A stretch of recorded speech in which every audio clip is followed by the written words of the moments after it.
Là, est-ce que tout le monde m'entend sur le live? Donc là, normalement, tout le monde m'entend sur le live. Salut à tous l'équipe, j'espère que vous allez bien. Dites-moi dans le chat si vous m'entendez, si on m'entend bien, si, le son est bon. J'attends vos retours. OK, impeccable. Normalement on m'entend, on m'a mis un petit pouce. Donc impeccable, donc on peut commencer cette émission aujourd'hui. J'espère que vous allez bien après cette semaine de vide, donc comme on n'a pas fait d'émission la semaine dernière, on se retrouve cette semaine. Donc voilà, on va commencer directement. On aura un petit retard, d'Étienne, en début d'émission, mais bon, ne vous inquiétez pas, il arrivera pour, la suite de l'émission. Mais bien sûr, on a nos 2 acolytes toujours avec nous. On va commencer par, Flavien qui est avec nous ce soir. Ça va Flavien? Salut, salut, ouais, tout va bien comme d'habitude. Ça a été ta semaine, on va dire de repos? Ouais, ouais, ouais, bah, il y avait l'équipe de France, donc c'était pas forcément du repos pour, pour eux.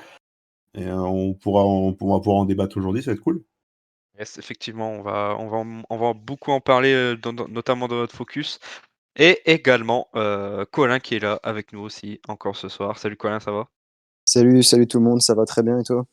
Ça va, impeccable. T'as passé une bonne semaine? Ouais, super semaine, avec beaucoup de basket encore une fois. C'est vrai, beaucoup Enfin, de surtout pour basket l'équipe de France. international. Donc, on va en reparler, plus tard dans l'émission et comme je vous ai dit, bah, Etienne qui aura, du retard. On vous le dira, quand il arrivera. Donc on va commencer directement avec l'émission et puis, bah, avec le sommaire. Donc, c'est parti, let's go pour le sommaire. Salut tout le monde, j'espère que vous allez bien. On se retrouve pour notre émission Let's Go. On commencera comme d'habitude avec le JT d'Aurélien. Ensuite, nous nous pencherons sur les résultats du 12 et 13 février. Flavien, juste après, tu nous emmèneras du côté de la Pro B avec ton top et tes flops.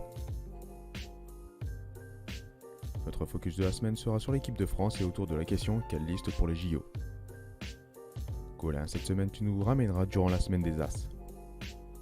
Puis pour finir cette émission en beauté, le Big Quiz d'Etienne. Bonne semaine à vous et rendez-vous semaine prochaine. Salut l'équipe. Donc voilà, le sommaire qui, nous propose une belle émission, aujourd'hui.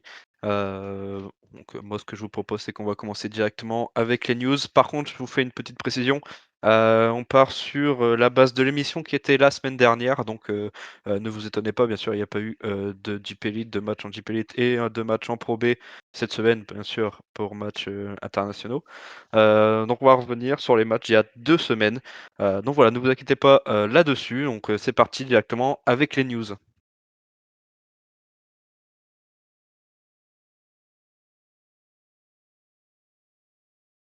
Comme d'habitude, 3 news cette semaine, donc qui se sont éparpillées en, 2 semaines. Donc, on va voir ça, qu'est-ce qui s'est passé d'important durant les 2 semaines dans le monde du basket? Comme vous pouvez voir sur la diapo, on va commencer avec les transferts. Bien sûr, beaucoup de transferts cette semaine et notamment un très, très gros aujourd'hui, on va en parler, à la fin. Pour commencer, vous pouvez voir avec, un échange entre Astana et Chalon-sur-Saône, avec l'arrivée, de Martins Meyers, contre le départ de Eric Buckner, du côté, hem, du côté de, Chalon. Donc, vraiment, on verra, ce que ça donne, au fur et à mesure, de la saison pour Martins Meyers. Donc là, la saison qui va reprendre. De son côté, l'élan béarnais, continue de se renforcer avec l'arrivée de C.J. Williams, sur l'aile qui a évolué en D-League. De son côté aussi, la lanterne rouge Boulazac, prolonge Jérémy Nzelé, jusqu'à la fin de la saison. Puis, également la news qui est tombée cet après-midi, on l'a pas forcément mis sur le live, mais l'arrivée de Thomas Hortrel, du côté de l'Asvel jusqu'à la fin de la saison. Mais cependant, il ne jouera, pas l'Euroleague, il jouera donc que, l la Jeep Elite, les matchs de Jeep Elite, et les matchs de coupe de France, il me semble, parce que, l'Asvel est encore qualifié en coupe de France. Hem La deuxième news, de ces dernières semaines, enfin, les choix de l'AG, ça a été tranché. On verra bien sûr comment ça se passe parce qu'on peut pas toujours savoir comment le futur sera, notamment avec, les problèmes, extra-sportifs. Mais les matchs, normalement, vont continuer et une reprise de la saison avec des matchs jusque fin avril. Moi, je vous propose d'aller voir sur les réseaux des équipes, donc sur Instagram et Twitter des équipes pour vous renseigner un peu sur les matchs de vos équipes favorites.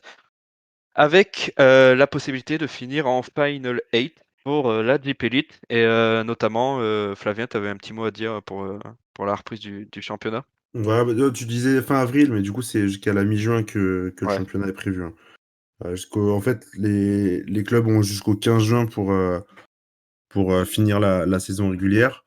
Et comme tu le disais, il y aura sûrement, alors, c'est pas encore décidé, mais on parle là-dessus, sur un Final 8 côté JP Elite après le 15 juin. Du coup, il y aurait des internationaux côté JP Elite qui seraient absents. Je crois que c'est la Gielbourg qui serait le plus endommagé, handicapé, pardon, s'il y avait un Final 8 la date du 15 juin.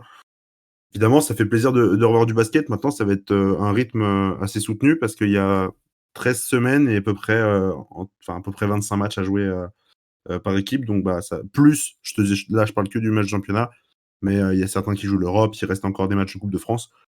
On va avoir beaucoup, beaucoup de basket. Je crois que ça fait à peu près 450 matchs si on cumule Jeep Elite Pro B, Coupe de France et les quelques matchs en Europe.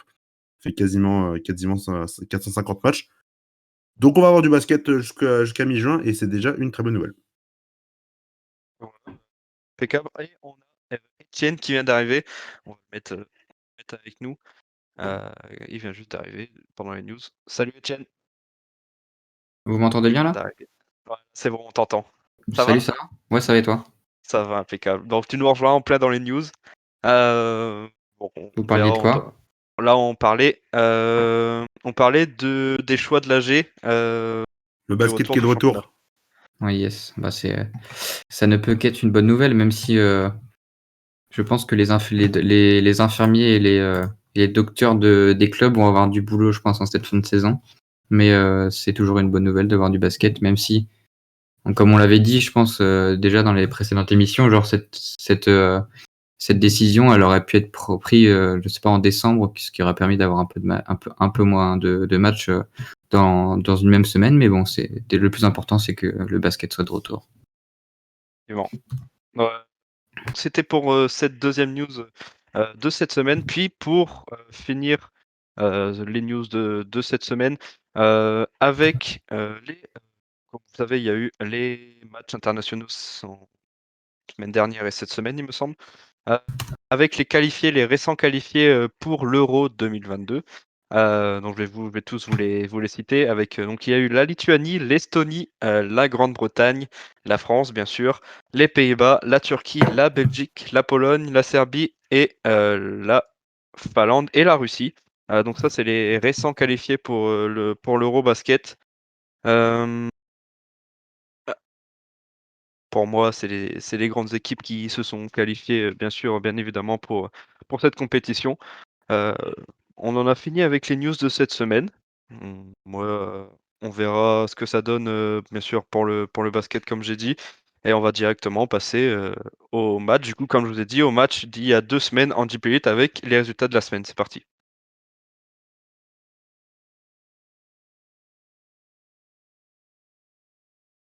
Les résultats de la semaine avec les matchs du 12 février au 13 février. Donc ça remonte, voilà, il y a presque 10 jours, et donc il y a 11 jours même. Avec quelques matchs, pas beaucoup de matchs il y a 2 semaines, qui se sont déroulés le vendredi 12 et le samedi 13. Sur le prochain visuel, on pourra voir bien sûr que 3 matchs le vendredi et un match le samedi. Pour les résultats du vendredi, le Valois qui s'est imposé 86-73. De son côté, très très gros match et belle victoire de Monaco 86-85 sur le parquet d'Orléans. Puis pour finir ce vendredi, la victoire de l'Asvel 84-75 contre Limoges. Puis le match du samedi, justement, c'est sur ce match on va faire un petit focus avec la victoire de Dijon 86-77 sur le parquet de Nanterre. Mais comme je vous ai dit, là, on va faire un petit focus sur ce match avec le prochain visuel. comme on peut voir, grosse victoire de Dijon qui se sont imposés contre Nanterre. À la fin de ce match, Dijon a favorisé sa 2e place et de son côté, Nanterre a, on va dire, je crois qu'ils ont descendu, hein, à la 10e place avec un MVP du côté de Dijon, Alexandre Chassan avec 20 dévals, 18 points, 2 rebonds et 4 passes décisives. Donc un très très gros match d'Alexandre Chassan. Je ne sais pas ce que vous en pensez, vous, de votre côté, si vous avez regardé le match. Ça remonte à 2 semaines. Je ne sais pas si vous avez des vagues souvenirs ou. Ah bah moi j'en ai un, et c'est le dunk d'Isaiah Cordigny. Si vous êtes passé à côté, faut vite retourner sur YouTube pour aller le regarder, c'était plutôt incroyable. Sur nos réseaux, il me semble, il me semble que c'était Effectivement, on l'avait mis sur les sur réseaux. Twitter. Ouais. De ton côté, Etienne, tu avais regardé le match aussi? Bah là, je l'ai regardé le match, mais c'est vrai que ça date un petit peu, donc Ouais, ça date. j'en ai pas des grands souvenirs, mais ouais, c'est vrai que l'image de Cordigny a été assez marquante. Et puis, ouais, ce que j'aime bien dans cette saison de Dijon, c'est qu'il y a il y a beaucoup de, je dirais beaucoup de, peu importe l'équipe qui est en face, ça joue toujours très sérieusement. 10 victoires, 2 défaites. Je crois que c'était l'une contre Bourg-en-Bresse. Et il me semble que la seconde était contre un autre gros nom du championnat. Donc, ouais, franchement, très très belle saison de Dijon. Et puis le trio, enfin, personnellement, moi je suis un grand fan de Alexandre Chassan. J'aime beaucoup Axel Julien et David Holston. Donc, ouais, je suis très content pour cette équipe de Dijon. Donc, j'espère vraiment que, comme il y a quelques rumeurs comme quoi peut-être que Laurent Leniam partirait à Bourg-en-Bresse, j'espère que ça ne sera pas le cas et qu'il va rester à Dijon encore de nombreuses années. Donc l'équipe, on n'a pas beaucoup de choses à dire sur ce match avec, c'est comme c'était lointain, mais une belle victoire de Dijon qui conforte, comme tu l'as dit, sa saison et qui est donc maintenant conforte sa 2e place du championnat.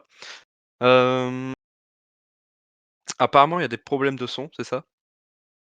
Avec mon. Ouais, mais ça peut aller, hein, t'inquiète pas, on va Ok, avancer. ok, pas de souci. Euh, Du coup, juste après ça, on va aller de ton côté, Flavien. Pas grand-chose à dire. N'hésitez pas à nous dire sur le chat si vous avez quelque chose à dire sur ce match. Colin, toi, excuse-moi, est-ce que tu avais regardé ce match ou pas? Non, pas du tout, mais j'avais vu le dunk de Cordigny, hein, qui est très très sale. Et je remercie Étienne d'avoir dit que Dijon est perdu contre une autre grosse équipe de son championnat. C'était juste Cholet, mais je suis content qu'il ait dit que c'était une grosse équipe quand même. Mais c'est vrai que Dijon fait une super saison et en espérant que ça continue comme ça, et je les vois peut-être quand même la gagner. Merci, c'est bien euh, c'est bien d'avoir remercié Étienne. On va passer directement du coup à toi, Flavien, avec donc ta chronique du côté de la Pro B. C'est parti.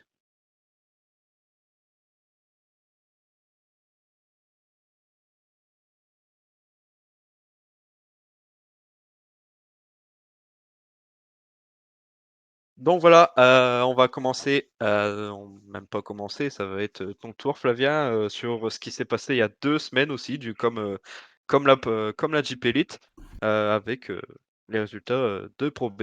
Ouais, bon, on va faire peut-être assez rapidement pour le coup, pareil que pour la JP Elite. Du coup, c'était il y a 2 semaines, week-end du 12 et 13 février, il y avait eu 4 matchs. Il y avait la victoire déjà de Nancy, 93-78, qui s'était facilement imposée contre Aix-Maurienne. Il y avait eu la victoire de Quimper. Alors, Quimper qui avait été, comment dire, en grande difficulté, tout simplement parce qu'ils ont, et je parle sous le contrôle encore d'Étienne, mais si je me souviens bien, Quimper qui je crois, a mené que dans les 2 ou 3 dernières minutes du match, et qui fait un match vraiment cata un peu de bout en bout. Mais bon, en face, c'est Lille, donc bon, c'est un peu plus simple de l'emporter. Si tu avais un petit mot, Étienne, sinon on enchaîne sur les autres résultats. Ouais, un peu. Quimper je pense que la trêve internationale, pardon, a fait un petit peu de bien à Quimper. Parce que l'équipe était un peu en bout de course au niveau physique. Et c'est vrai que l'absence de Ovidius Ferranoskas, le meneur, a pas forcément aidé à ça. Charlie Pontin se retrouvait tout seul à la main, parfois aidé par David Jackson, qui est plutôt un arrière de métier, un pur arrière, ou Paul Leduiquet, qui sont 2 arrières de métier. Donc forcément, quand on sait pas, enfin c'est compliqué de jouer en même temps meneur arrière. Enfin, on voit que David Jackson voulait un peu tout faire sur le terrain, et en voulant tout faire, il a un peu rien fait. Donc voilà, pour ce match-là, j'avais juste un petit mot aussi à dire par rapport à la victoire de Vichy face à Souffle. J'anticipe un petit peu sur ce qui a été dit, enfin sur ce que tu vas dire peut-être, mais une fois, enfin, c'est vrai que la saison dernière, la saison de Vichy était un petit peu compliquée, même si quand je dis compliqué, ça montre que c'est une très belle équipe, parce que quand on dit compliqué, au final, ils sont toujours à la moitié du classement, mais c'est vrai que cette saison, ils réalisent, je trouve, une grosse saison en étant l'équipe la plus offensive du championnat. Et on le voit, ils marquent 98 points contre Souffle, et ils ont déjà dépassé les 95 points à plusieurs reprises. Donc vraiment très très beau match de la part du Vichy, et globalement de très très belle saison. Ils sont 5e actuellement, donc quand on a un bon coach comme Guillaume Vizade, c'est vrai que ça aide beaucoup à avoir une équipe performante. Ouais, juste du coup pour citer un peu le meilleur joueur de la semaine, même si ce sera pas mon top. Le meilleur joueur de la semaine, c'était James Bateman avec 35 d'évaluation, 26 points en 8 tirs, avec 7 rebonds, 7 passes, 3 interceptions, un match de malade. Et puis pour finir, Quimper a gagné, Étienne était content, et moi aussi je suis content parce que Paris l'a emporté contre Nantes 71-58. C'était pas un grand match de Paris, c'était un match, allez, défensivement, c'était très, très fort. Offensivement, c'était très compliqué, et puis c'est venu, la solution est venue d'un joueur dont on n'attendait pas du tout, que l'on n'attendait pas du tout. Je pense qu'on peut du coup enchaîner sur le top, parce que ce sera lui, c'est Evans Ganapamo, le top donc du coup, il y a 2 semaines, qui était du coup avec la Centrafrique en sélection nationale, là pendant la fenêtre, et qui a sorti, alors je me souviens, j'ai plus les stats exactes en tête, je vous retrouve ça. Il marque 24 points à 9 sur 10 au tir, 5 rebonds pour 28 d'évaluation. Il est à 5 sur 5 à 3 points. Et honnêtement, s'il met pas ses 24 points, Paris gagne pas le match à mon avis. Et pourtant, Paris gagne de 13 points, hein, mais ils étaient assez largement, je trouve, en panne offensivement, mais c'est quelque chose qui revient de plus en plus. Après, voilà, moi, je le dis depuis un petit moment, c'est la meilleure défense du championnat, Paris, avec là, ils ont 71 points de moyenne par match, qui en fait la meilleure défense. C'est pas pour rien, et s'ils se basent sur cette défense pour monter au classement, je parle, ça peut faire du bien. Et puis on enchaîne peut-être sur Lille. J'ai une petite anecdote sur Ganapamo. En un match, il a marqué plus de points dans sa carrière en Pro B que tous les autres matchs. Ouais, c'est vrai. Je crois je sais plus combien de points il avait. Il a une vingtaine, je crois. C'est ça, ouais. Et c'était 20 ou 21, et du coup 24 points je sais plus, en 20 minutes, un truc du genre. Enfin, vraiment j'étais devant mon écran, c'était incroyable le match qu'il a fait. Et puis il a pas trop mal performé avec la Centrafrique, ils ont rempli leur objectif de se qualifier en Afrobasket, pour l'Afrobasket 2021. Donc probablement c'est les meilleures minutes qu'il a depuis le début de sa carrière, concrètement. Donc voilà, on enchaîne juste sur le petit flop d'il y a 2 semaines, qui était donc notre cher club de Lille. Alors, si on reprend le classement, Lille, actuellement, ils sont 16e. On disait qu'ils venaient de perdre contre Quimper il y a 2 semaines. Je pense qu'il va falloir commencer à tirer la sonnette d'alarme. Je sais pas ce que toi t'en penses, Étienne, mais attention à Lille, parce qu'ils sont justement fait rattraper, et même dépassés pour l'instant par Poitiers. Il y a que Aix-Maurienne et Grise qui sont derrière, et ils commencent à pointer le bout de leur nez assez rapidement devant le niveau de Lille.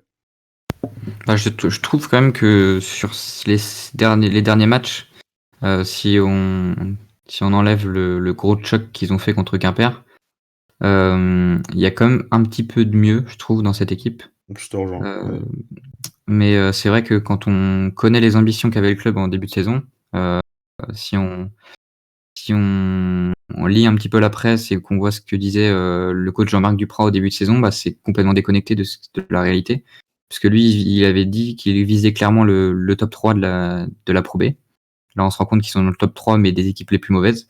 Je pense que quand il disait top 3, c'était pas son but. Et quoi dire, enfin, surtout, en fait, dans ce qu'il disait dans ce top 3, dans cet article-là, et qui montre bien à quel point il s'est trompé, c'est qu'il misait énormément sur son trio d'étrangers avec Carlos Novas Mateo, qui a été libéré de son Ouais, il contrat. est parti. Il misait Il y a beaucoup Marshall Moses. oui, il misait beaucoup sur Marshall Moses aussi. Et sur un Parti. troisième joueur, donc j'ai oublié le nom, mais enfin bref, du coup il se Ouais, retrouve avec. t'as déjà 2 joueurs qui sont partis là-dedans. C'est ça. Donc au final, ouais, bah, c'est ça le problème aussi en fait, c'est que il misait sur des internationaux très très forts qui ont énormément déçu.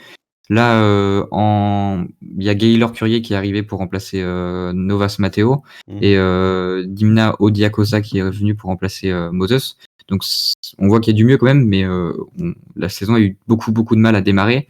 Et des matchs où Lille a tourné à 55 points ou 60 points, il y en a beaucoup, ce qui montre le manque de réalisme offensif énorme de cette équipe aussi. Ouais, je crois qu'il y a que, en regardant, il y a que Poitiers qui est pire attaque. Juste pour donner un peu de. Enfin, pour moi, on dit pour moi, il y a du mieux effectivement dans les résultats très récents. Parce que alors c'est en février, du coup, ils ont joué Quimper, ils ont perdu. Le match d'avant, ils ont battu Antibes, mais comme on fait quasiment chaque semaine un flop sur Antibes, on se rend compte du niveau de cette équipe. Et ils avaient battu Grise en prolongation, Grise qui est dernier du classement. Donc bon, ils ont eu des victoires importantes, ça c'est sûr, contre des adversaires qui sont de leur niveau maintenant. Mais attention, en fait, ce flop, on les met en flop, c'est plus pour dire attention, il faut s'accrocher au train au train des équipes un peu au-dessus, les équipes comme Rouen, des équipes comme Saint-Chamond par exemple, plutôt que d'être dans le wagon de Poitiers, Antibes, Aix-Marine et Grise de Beaurefaire. Bon voilà pour la Pro B du coup, si on n'a pas plus, on peut enchaîner. Impeccable. Merci Flavien pour ta chronique encore. De rien. C'est vrai que ça fait un peu bizarre du coup, l'émission elle est un peu bizarre aujourd'hui comme ça s'est déroulé, il y a longtemps, donc c'est pas très, on va dire, pas très agréable. Mais bon, semaine prochaine, on sera à l'heure.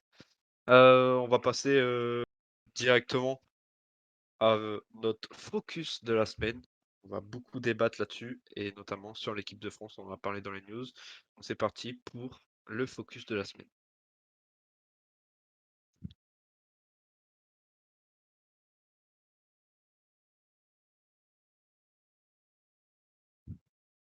Notre focus de la semaine aujourd'hui est, comme vous pouvez le voir, sur l'équipe de France, autour de la question: quelle liste de l'équipe de France pour les Jeux Olympiques, donc les Olympiques qui se déroulent cet été, et non pas pour l'Eurobasket.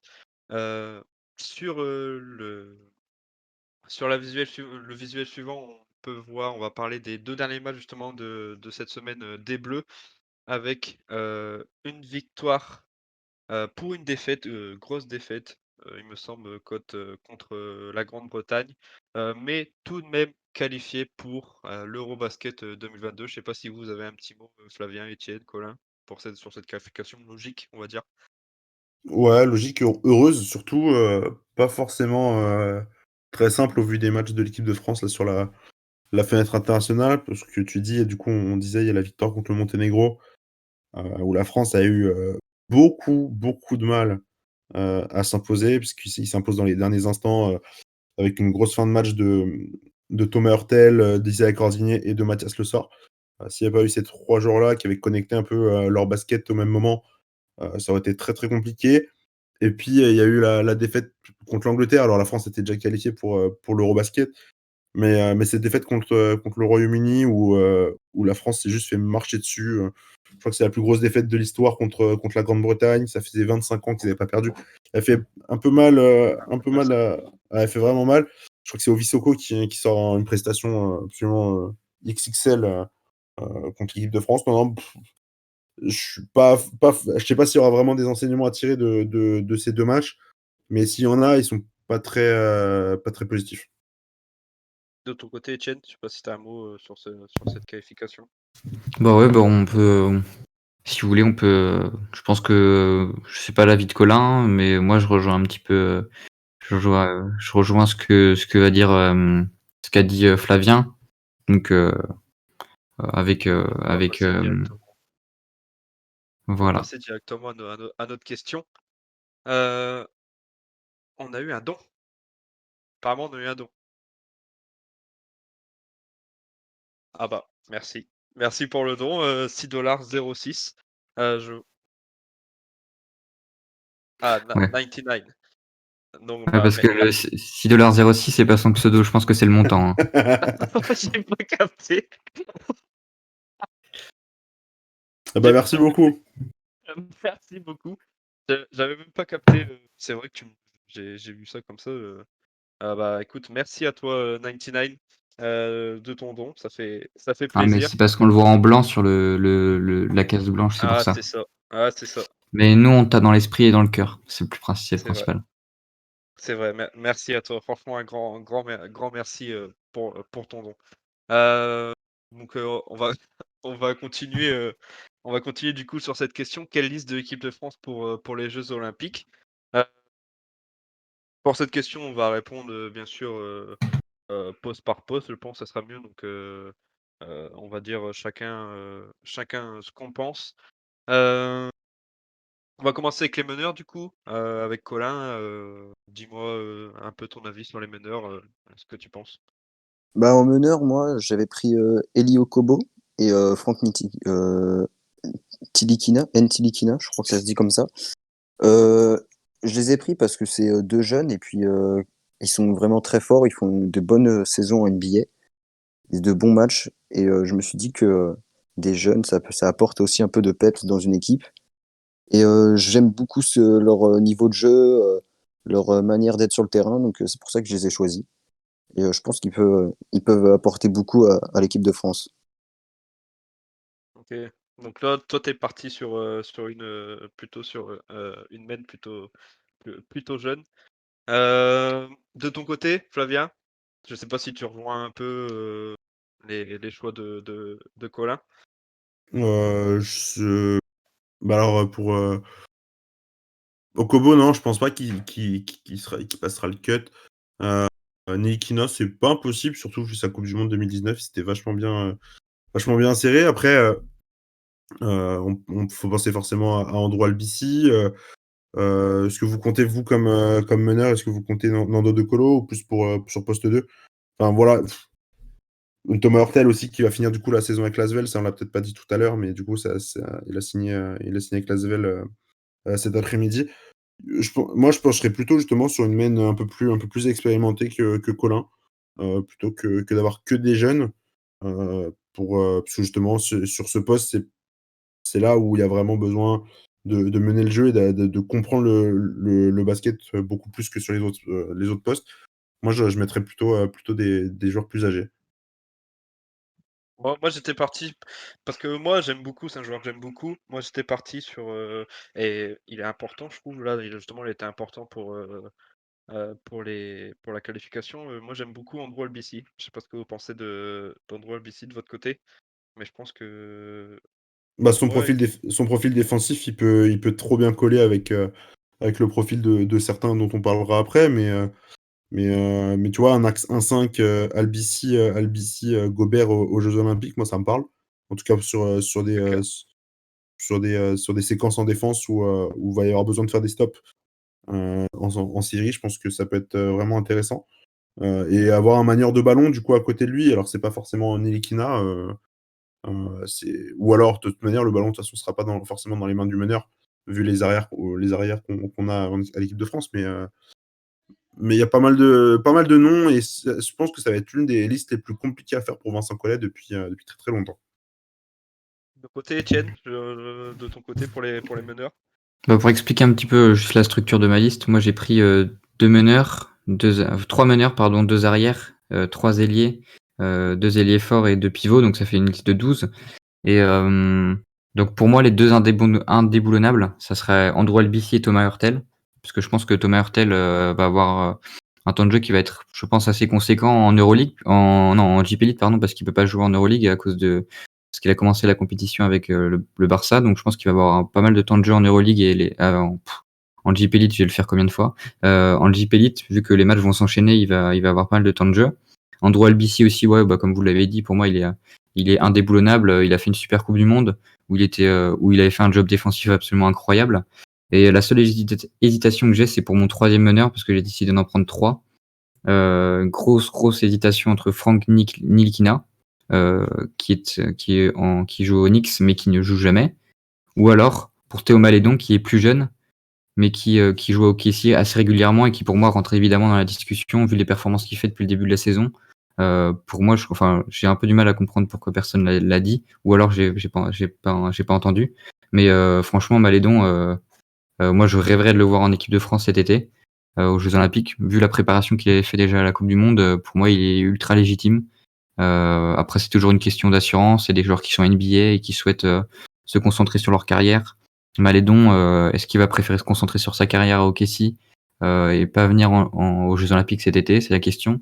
Surtout que si OKC termine dernier de sa conf, on peut avoir KD Cunningham qui est le possible numéro 1 de la draft qui peut arriver à OKC. Donc pour défendre sa place, il peut peut préférer rester aux États-Unis. Et pour moi, Franck, honnêtement, Franck, pour moi, il a largement le niveau de ces trois-là, que ce soit offensivement et défensivement. Le seul problème, c'est qu'il joue jamais. Donc pour moi, le meilleur pari pour lui à faire, c'est de quitter la NBA et d'aller trouver un bon club de Euroleague où il pourrait avoir 20-25 minutes. Et là, autant dire qu'il n'y aurait même pas de discussion pour savoir qui est le meilleur des quatre. Ce serait directement Franck Ntilikina, mais pas de temps de jeu, donc malheureusement, c'est un peu compliqué de le prendre. Voilà. Il y a quand même de bons meneurs quand même. C'est vrai que là, sur ce choix-là, Bah, il y a après- quand même Ouais, moi c'est vrai que je l'avais pas, enfin j'y ai pensé dans l'après-midi, mais j'ai pas noté. Mais c'est vrai que Malédon pourrait passer le cut, hein. Effectivement, justement vu sa saison avec Oklahoma, tu le disais, Étienne. C'est vrai que le nom m'est sorti de la tête, mais sa saison rookie avec Oklahoma, là il enchaîne les titularisations et Oklahoma est vraiment pas ridicule du tout. Franchement, pourquoi pas. Et aussi au niveau des mentions, même s'il est blessé actuellement, je pense que Kylian Hayes va pas pouvoir rentrer dans la discussion dès cet été. Mais pour moi, pour les prochaines compétitions et prochaines échéances, j'ai un doute sur l'âge de Thomas Hurtel, mais est-ce qu'il est toujours dans la fleur de l'âge ou il commence à... J'ai un doute sur ça. Thomas Hurtel, il a 89. 31 ans. Ça va. Mais d'ailleurs, Albici, il est peut-être un petit peu plus jeune, mais on a quand même des meneurs qui sont assez jeunes, mais c'est vrai qu'il faudra laisser, je pense, la place aux encore plus jeunes, notamment Kylian Hayes, qui, je l'espère, avec Détroit, va réussir à se développer. Et je pense que en finalité, on pourrait avoir dans quelques années un trio à la main, Malédon, Hayes et Ntilikina. C'est ce que j'espère en tout cas. Je pense que ça sera une base de meneurs très très très solide sur laquelle Vincent Collet ou un autre pourront s'appuyer dans les années à venir. donner votre avis de ce côté-là. Du côté des arrières, qu'est-ce que vous en pensez, vous? On va commencer encore avec Colin. Qu'est-ce que tu as fait de ton côté sur les arrières? Moi j'ai pris pour l'expérience Nando De Colo. Du coup je l'ai placé en arrière, je l'ai pas mis en meneur. Il sera là quand même pour soutenir mes deux meneurs qui sont quand même assez jeunes. Il va apporter du coup son professionnalisme sur le terrain et je le mettrai aussi en capitaine du coup de cette équipe. Et c'est vraiment quelqu'un qui va guider les joueurs sur le terrain, qui va être là pour aider. Donc je l'ai mis en arrière pour notamment aider surtout les meneurs. Et en deuxième, j'ai mis Isaiah Cordigné, qui pour moi, il peut rentrer dans cette équipe et il peut prendre sa place. Et notamment avec une bonne saison qu'il est en train de faire avec Nanterre et quelques bons matchs qu'il a fait avec l'équipe de France. Donc je l'ai mis en deuxième arrière. Ok. Moi, pour ma part, j'étais parti sur. Après, moi, je vous dis les joueurs, vous me dites. Moi, Evan Fournier, vous le mettez plus en 2 ou en 3? Bah bon. En 3. Moi, je vais le Je mettre l'ai mis. moi, je l'ai mis en 3 aussi. Mais c'est assez logique, en fait, puisque pour moi, Nando est plus un 1 et je l'ai mis en 2. Evan est plus un 2, je l'ai mis en 3. Et Batum est plus un 3, mais je l'ai mis en 4. Parce que je pars Ok. du principe que dans un format qui est un peu plus. Enfin, dans le modèle FIBA, on joue un petit peu plus petit. Et même Batum, lors de la dernière Coupe du Monde, avait joué de nombreuses fois au poste 4. Donc, je suis parti de ce principe-là, en tout cas. Ouais, bah, après, ça joue à des détails, mais effectivement, Evan en NBA, c'est un 2, mais il a quand même c'est un mec qui peut dépanner poste 3 déjà C'est en surtout un NBA. monstre. Et puis, c'est le meilleur joueur de l'équipe de France avec Gobert. Donc bon, il n'y a pas trop. C'est pour ça j'avais un peu peur que vous l'oubliez, mais je me Ouais, doutais que non, t'inquiète. évidemment. Je me Ouais, doutais que pour non. moi, ouais. Là, je pense, honnêtement, moi, en fait, j'ai juste mis Fournier sur le poste 3 parce que j'avais envie de prendre Cordier parce que enfin, Bah, c'est je vous vraiment un aurais joueur rejoint. qui me Je hype vous de aurais fou, rejoint hein. aussi. Je vous aurais rejoint. Je pense que Cordigné fera partie des 12, au Japon. Vous pensez que qui sera là? Ah, je Parce croise les qu'on doigts, ouais. Ouais, on parle non, franchement. on parle beaucoup de joueurs NBA, mais c'est vrai qu'il faut pas oublier quand même bah là, il y a quand même beaucoup de joueurs de Jeep Elite qui jouent en France Bah, après, qui auraient il pu aura chercher pas cette force. qualification. Il aura pas forcément beaucoup de temps de jeu, hein. Si tu mets Evan devant Ouais. lui et que tu mets Nando De Colo, tu vois, ça fait déjà du monde et du très très beau monde. Mais Isaac Cordigné, lui, il a carrément sa carte à jouer pour la suite de sa carrière en équipe de Mmh. France aussi, hein. Je Et pense là, c'est ce qu'il a fait en sélection, pour le coup, moi, ces matchs, j'étais plutôt content de son match contre le Monténégro. Forcément, contre la Grande-Bretagne, beaucoup moins, mais ce qu'il a fait contre le Monténégro, globalement, on gagne quasiment grâce à lui. Après, je pense Cordier, il peut avoir un rôle similaire au rôle qu'avait eu Paul Lacombe Mm. l'année dernière. Parce que là, Paul Lacombe, avec la saison qu'il fait, où il est, en général, quand tu joues avec Mitrovic, on va dire que les individualités au niveau statistique sont moins mises en avant. Donc c'est logique, même s'il fait une saison pas trop mal.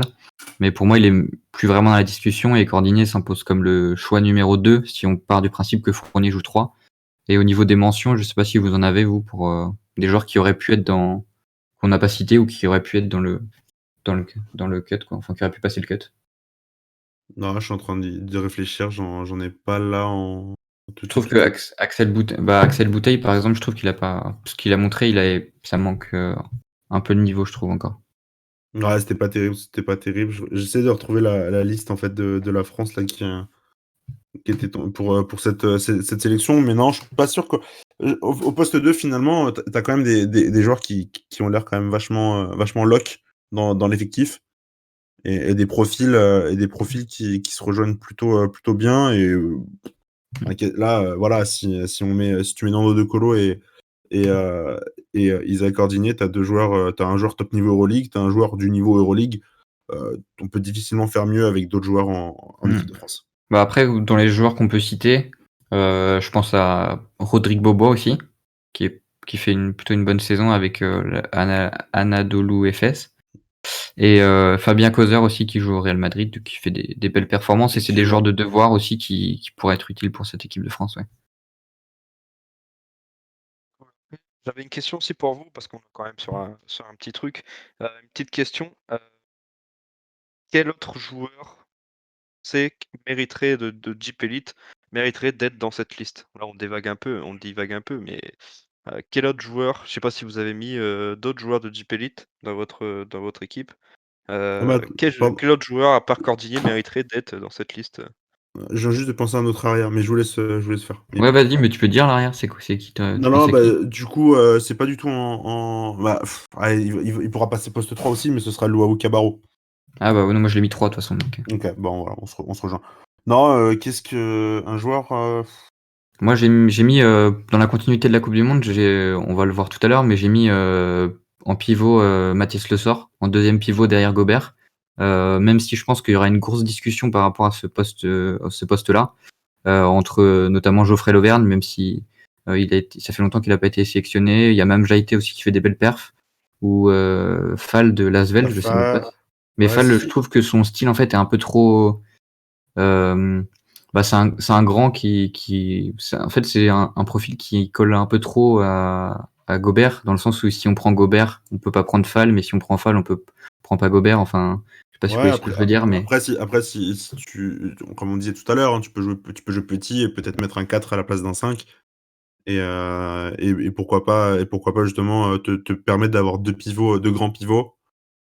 Après, forcément, Fall, je suis pas sûr qu'il joue beaucoup si c'est Gobert qui est devant lui, hein. Quoi qu'il arrive, hein. Quel que soit le pivot d'ailleurs qui sera remplaçant de Gobert.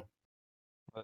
Ah bah après, c'est sûr qu'après, il faut se dire que c'est une liste, mais bon, majoritairement, ça sera à peu près toujours le même 5, hein. C'est ce qu'il faut pas se hmm. voiler la face, hein. Parce que toi, Aurélien et Colin, vous pensiez à qui comme joueur de Jeep Elite? Moi, de mon côté, du coup, Il faut pas dire j'avais. Boussielé parce qu'on l'a invité il y a 2 semaines. Hein. J'allais le dire, en plus, tu me coupes, tu me coupes les mots, là. Moi, Boussielé, j'aime bien je vais pas dire j'aime bien, je le verrais bien, j'aimerais bien, tu vois. Il fait. Après, je sais pas ce Colin de son côté, s'il avait Moi, d'autres joueurs de Jeep Elite. bah, moi j'ai pris Mathias Le Sort et du coup, bah, Fall, comme on parlait, je l'ai pris. Après, bah, c'est sûr, Mathias Fessor aussi, je suis d'accord avec vous sur ce point. Après, je sais pas, vous aussi, si vous avez pas d'autres. Est-ce que là où Konaté a une chance pour vous, par exemple? Ça va être difficile quand même pour lui d'avoir la place, hein, pour ma Je part. pense qu'il faudrait qu'il y ait au moins. Bah ouais, je pense qu'il faudrait qu'il y ait au moins 1 ou 2 ou 3 refus pour qu'il soit pas pour qu'il soit pris Ouais, non, bien parce qu'il sûr. y a quand même il y a beaucoup de monde quand même. Après, ça reste un joueur de devoir, donc c'est toujours utile dans une équipe. C'est pas le joueur qui va faire des grosses stats de fou. Bien sûr, mais Mais, même là, il était de retour en sélection. Il y avait eu Yakuba Ouattara aussi qui était de retour. C'est des joueurs qui peuvent aider dans la rotation, effectivement. Je vous rejoins là-dessus. Il y a également aussi, comme on parle de ça, Maxime Ross. Bon, lui, on peut le dire ça va être, c'est mort pour lui. C'est mort pour lui, mais bah, par c'est un contre, rookie, mais si on peut parler de sa fenêtre internationale, enfin, c'est l'un des seuls qui fait un bon match contre l'Angleterre. d'ailleurs, c'est un petit peu bizarre. Je change un peu de sujet, je divague, mais je sais pas comment ça se fait, mais dans la plupart des sports, que ce soit le foot ou le rugby, on se retrouve toujours avec une équipe d'Angleterre, une équipe d'Écosse, une équipe du Pays de Galles. Et là, pour le C'est la basket, c'est l'équipe Grande-Bretagne. de Grande-Bretagne. Donc, C'est vrai que je viens de capter. c'est un peu. Enfin, je sais pas si au final, dans cette équipe-là, je sais même pas qui est gallois, Bon, pour moi, la plupart sont anglais, mais je suis même pas sûr. Donc, Moi, je pense que la plupart sont anglais. Il doit en avoir deux, trois des autres pays.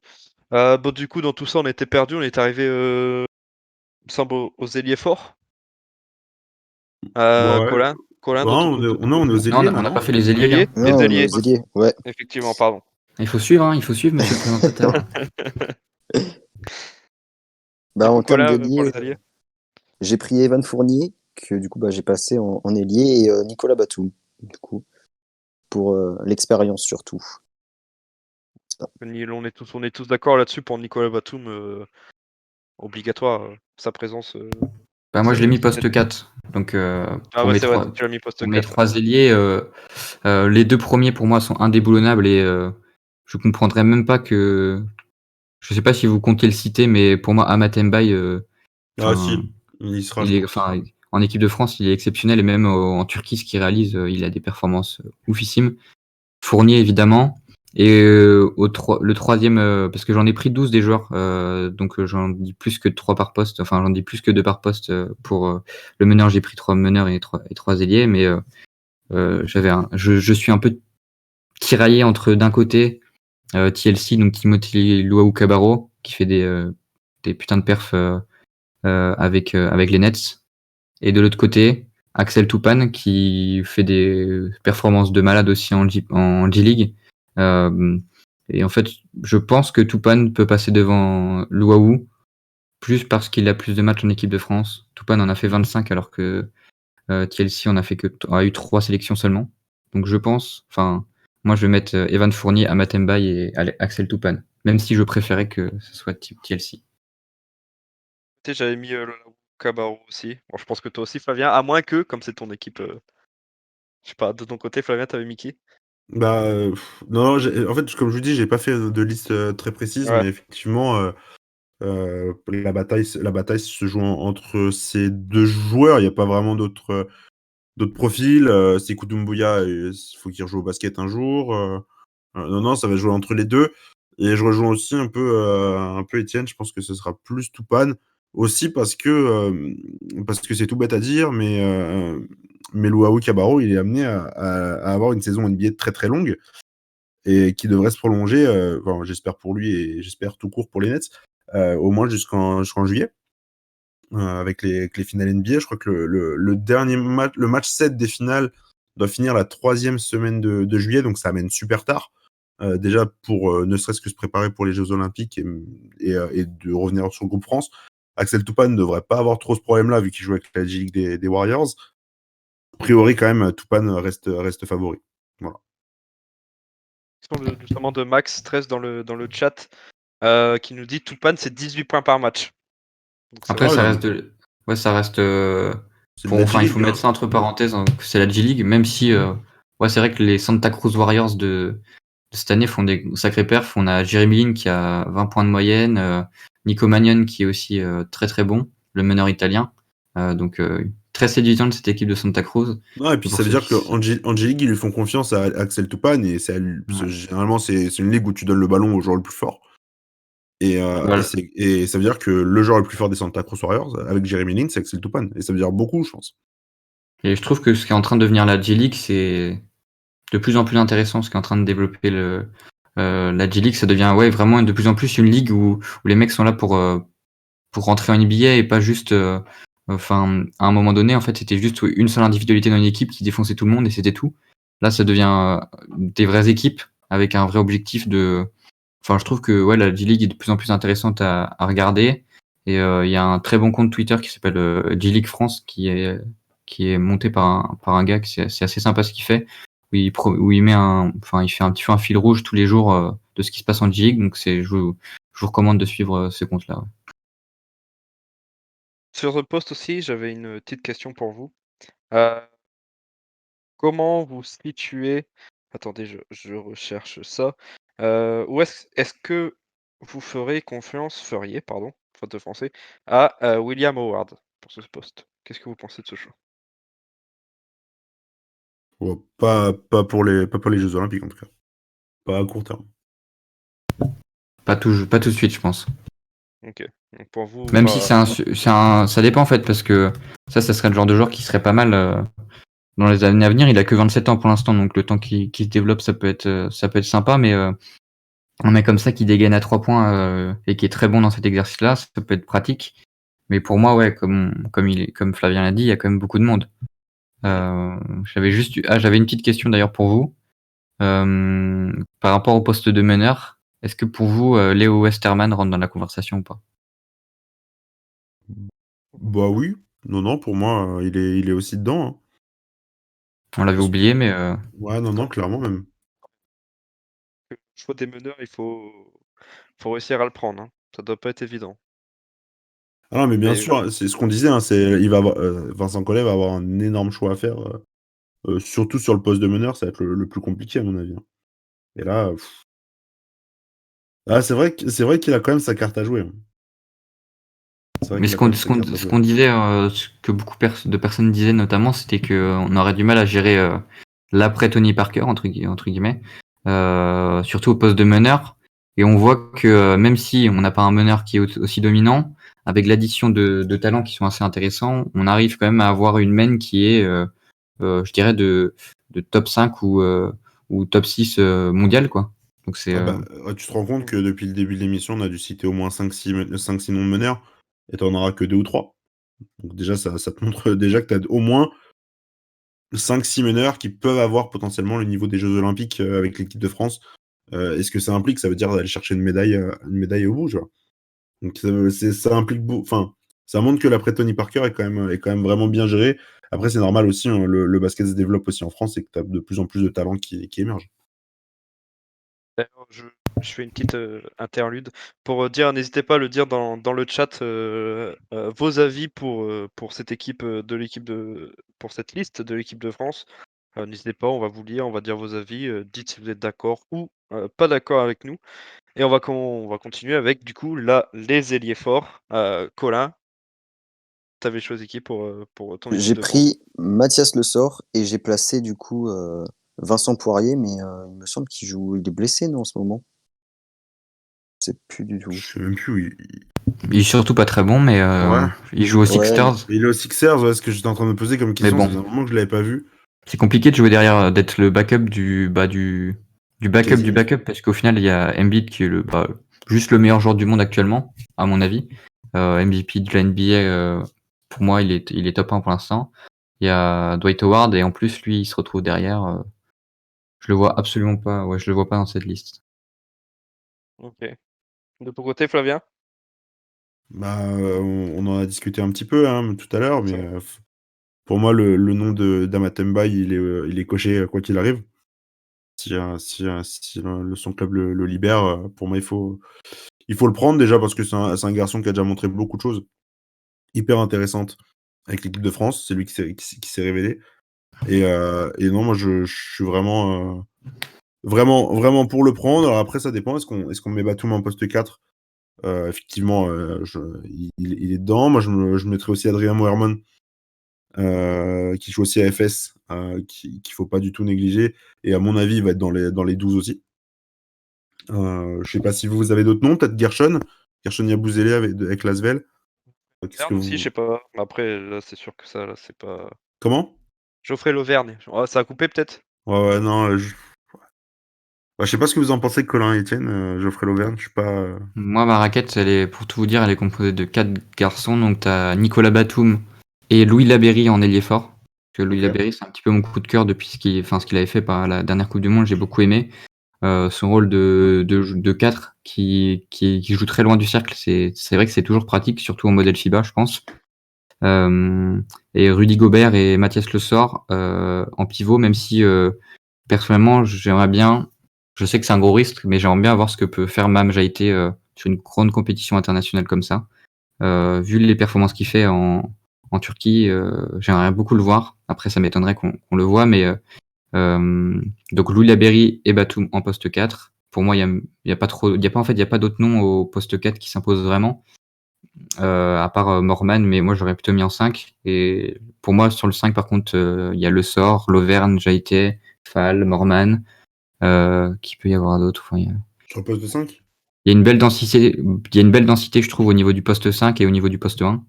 En tout cas, en équipe de France. Mais là, j'ai pas d'autres noms qui me viennent à l'esprit. Boutielé, quoi, mais pour moi, il est un peu un cran dessous encore. Côté Colin, t'avais mis qui en poste 5? En poste 5, j'ai pris Rudy Gobert et Mustapha Fall, finalement. Bon, je pense que la place de Rudy Gobert, je pense que c'est tout vu. On est tous d'accord là-dessus. Ah oui. Si Utah le laisse partir, hein. Même Mm. problématique que pour Luau Cabarro, hein, si le Jazz termine sa saison très tard et que le Jazz ne le laisse pas partir.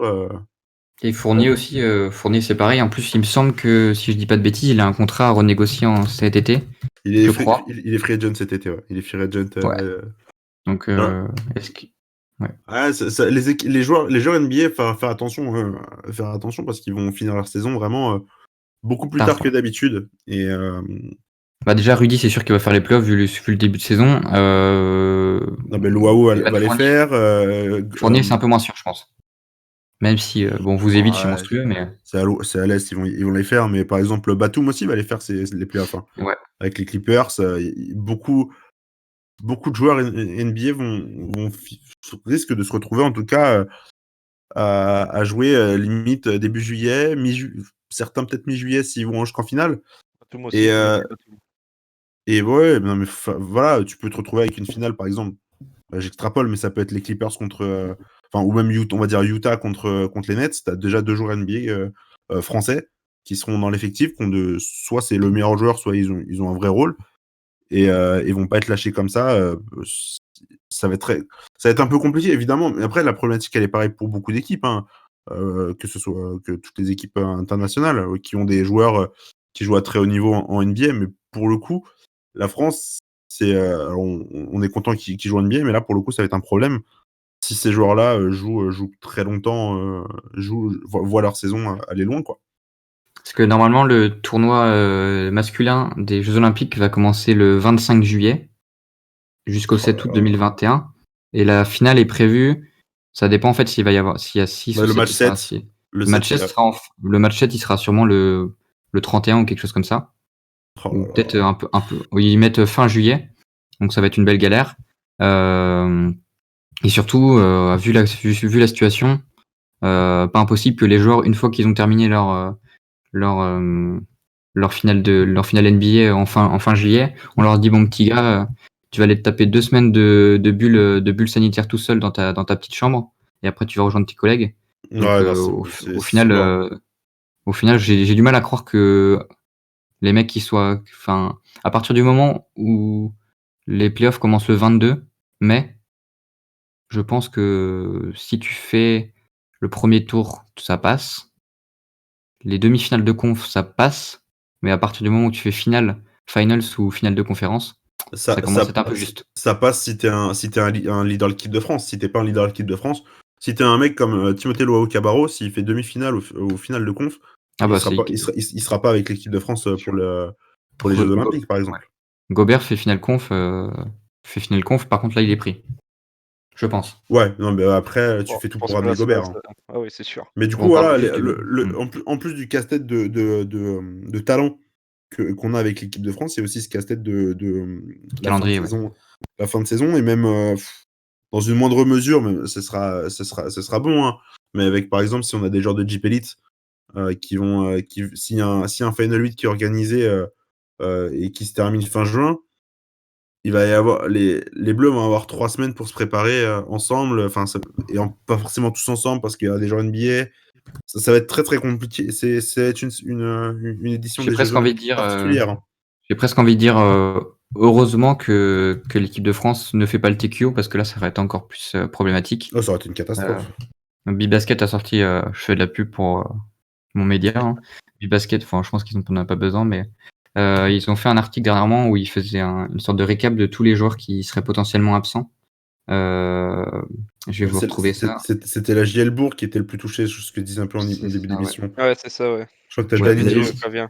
Ouais, la liste des internationaux. Tu dois avoir 3 joueurs de la JL Bourg qui. Bah, Andjuzic, déjà.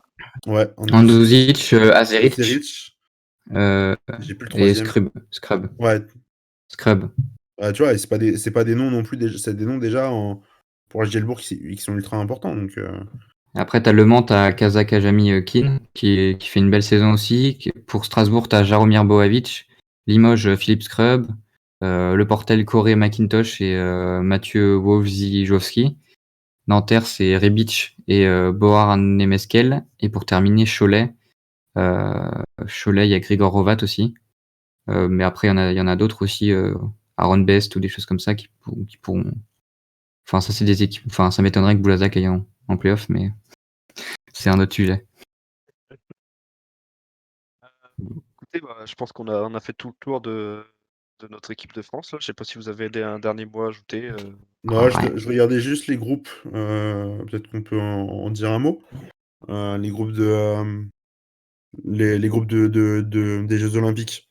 Parce que là aussi, on disait début des Jeux Olympiques pour l'équipe de France de basket, c'est le 25 juillet. Et bah, ça va pas être. Enfin, il va falloir être dedans tout de suite. Parce que la France a un groupe qui va être très, très, très, très dur. Il y a l'Iran, bon, certes, voilà, normalement une victoire assurée. Par contre, il y a les États-Unis. Je pense que déjà, ils auront envie de bien reprendre leur revanche. Et puis, il y aura le vainqueur du TQO du Canada. Et bah, si c'est l'équipe du Canada au complet, il va falloir serrer les dents, je pense. C'est vrai que tu rebondis bien là-dessus. C'est vrai que ça va être compliqué. Un très très gros groupe pour les Bleus. Donc, à voir. C'est sûr. C'est maintenant, comme on l'a dit tout à l'heure, c'est savoir avec la Alors, situation. le TQO au Canada, je vous raconte n'importe quoi. C'est la République dominicaine, la Nouvelle-Zélande, la Serbie, Porto Rico, l'Italie ou le Sénégal. Donc, bon, ça devrait plus ou moins être la Serbie, a priori, dans ces équipes. Donc, ça veut dire que Dans tous les cas, on va devoir se taper les States, non? C'est ça? Dans tous les cas, les États-Unis. Dans tous les cas, les États-Unis et l'Iran, mais en plus, si tu rajoutes la Serbie à ça, hein, ça fait un peu peur, je trouve, comme groupe. Et s'il faut s'en sortir et montrer du niveau dès le début, alors que bah, tu as peut-être tes joueurs NBA qui seront à peine arrivés depuis quelques jours, qui ne seront pas reposés, que tu vas peut-être même devoir reposer sur les matchs de poule. Hein, il va falloir s'accrocher. Et alors certes, l'équipe de France vise une médaille, mais déjà, il va falloir déjà sortir du groupe de préparation, quoi. C'est très très très très bonne très très bonne Ouais, analyse, Fabien. mais on va se qualifier, hein, par contre, je vous le dis, hein, c'est juste. On va taper les États-Unis, ouais, c'est sûr. Ça, y Mais a pas oui, de question là-dessus. C'est qui? LeBron James? LeBron connais James, pas. Kevin Durant, je connais pas. Allez. Est-ce qu'on passerait pas au quiz par hasard, messieurs? Non, il y a le. Est-ce qu'il y a pas Ah, mais oui. Il y a le flashback. Oula. Il y a le flashback, bien sûr, il y a le flashback de Colin. Est-ce qu'on n'a Tout à pas l'heure, perdu Étienne a dit qu'ils avaient gagné contre un très gros club. T'as vu là derrière, il t'oublie comme ça. Non, mais Ouais, non, c'est mais c'était vrai, pas c'est par vrai. rapport à ça. Bah écoutez, on va passer directement du coup au flashback de Colin. Donc c'est parti tout de suite.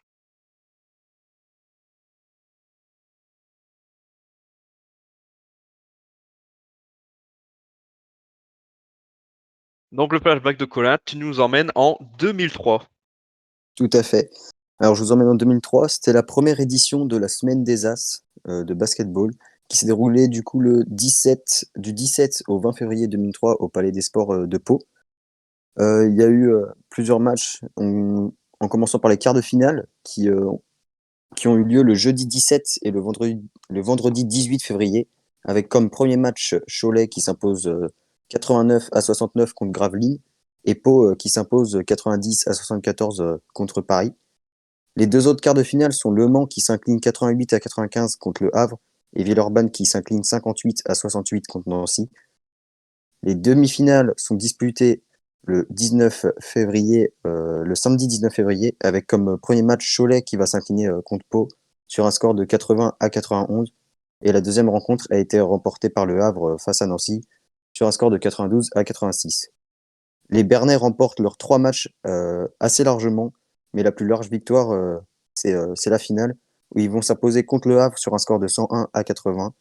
Pau Orthez va donc remporter cette première édition de la Semaine des As, disputée dans leur salle, du coup, le palais des Sports.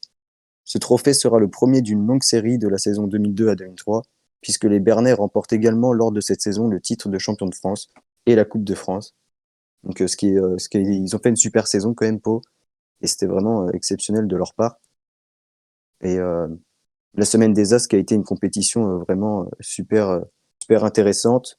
Et il me semble que sur les matchs de la Semaine des As 2003, l'affluence moyenne était de 2500 spectateurs par match, qui est pas mal.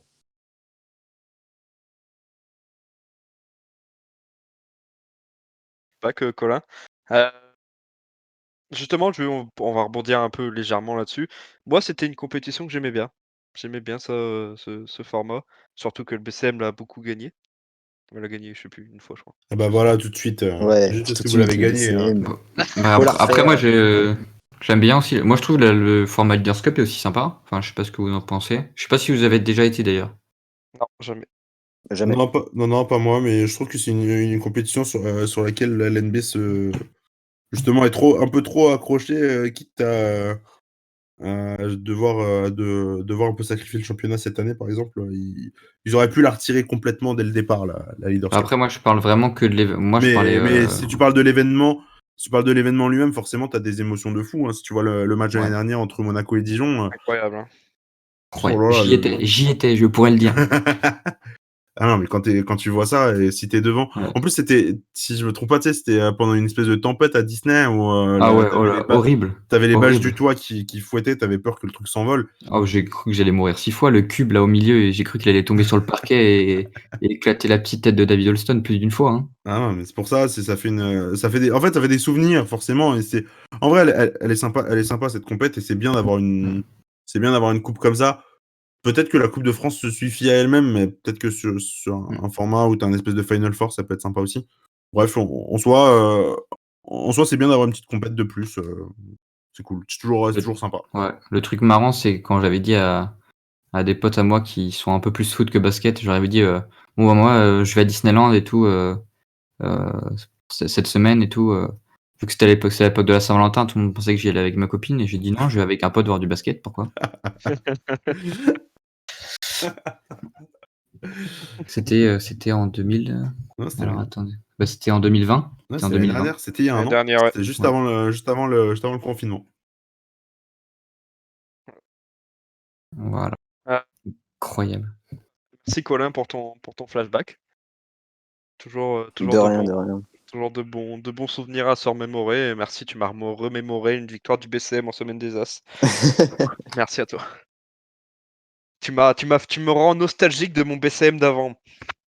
Ah, pas de souci. Mais hein. bon, ça, T'étais né c'est en 2003 déjà? 2003, ouais, j'avais 4 ans, mec. T'es déjà fan de Boukichou à l'époque. C'est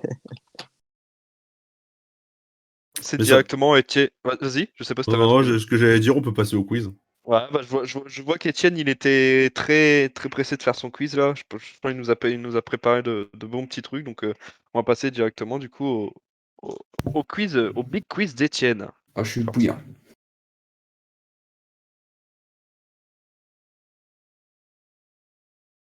Donc, vas-y, Étienne, je te laisse la main et puis tu nous prépares de tes questions. Ça marche. Moi, clairement, je suis chaud bouillant ce soir. Désolé, Flavien, Colin.